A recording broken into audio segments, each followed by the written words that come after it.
Hi, hope you're having a nice lunch. Today, everything starts. The NFL season opens tomorrow and the presidential nomination season opens today. Until now, it's been preseason, it's been Grapefruit League. You know, there's a standing in the polls and they poll every week or two, but it doesn't matter.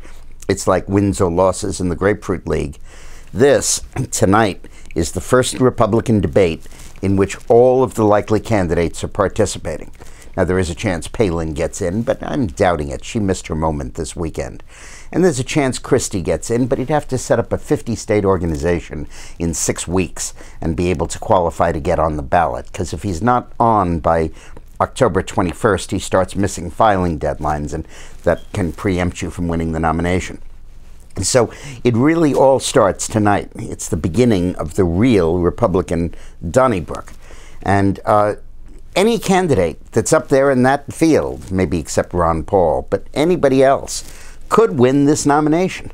The process is so debate-centric.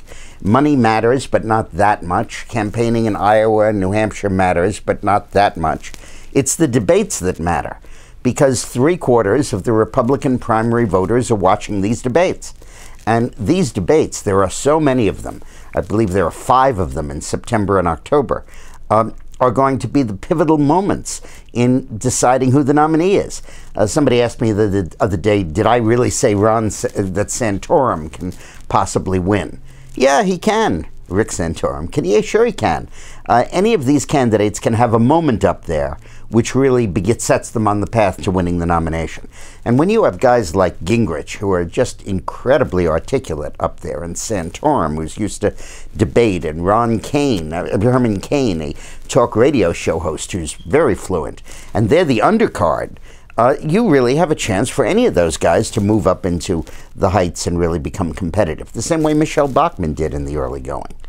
The real question will be, will Rick Perry be able to keep up the pace? Will he be able to continue as the front runner, or did he peak too soon? Did he, in that all fluff about his announcements and all the anticipation, build stuff up to a point where he really can't sustain that? Because unless he gives a dominating performance tonight, then he's going to lose. He hasn't earned the right to be 11 points ahead of Mitt Romney. And if he emerges from the debate only 4 points ahead of Mitt Romney, those stories will be that he's losing momentum. And particularly since he's not doing the debate on Monday because of the wildfires. Is it that, or is it that he's afraid he'll lose, or is that he afraid that he doesn't want to be part of that? I don't know. We'll have to see. But particularly if he's not in on Monday, he may not have a get well date. And you may see Romney as the front runner coming out of the Monday debate.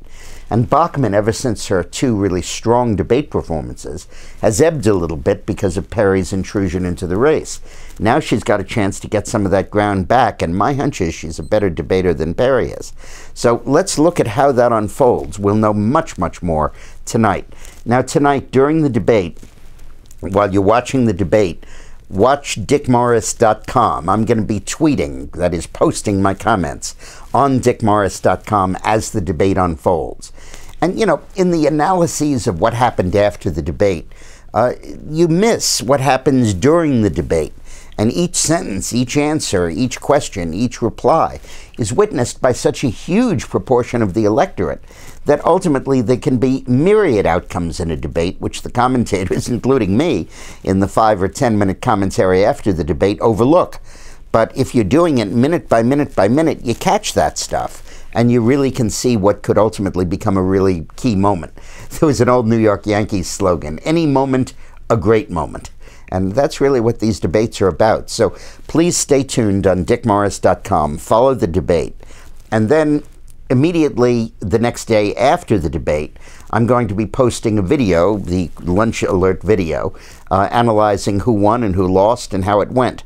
And then just to look ahead to tomorrow, Obama's giving his job speech.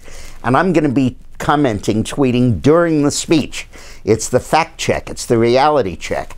So when that son of a gun gets up there and says to you, oh, I've saved so many jobs, I'm going to be there tweeting the truth on dickmorris.com. And then when that's over and the debates are over, we're going to hold a webinar on Thursday night as soon as Obama's speech is over, where you can come online to dickmorris.com and participate.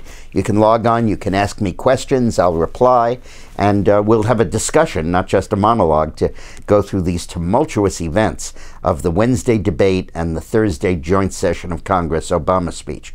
I tell you right now, in 48 hours, this presidential election will look very different than it does today. So, see you tonight.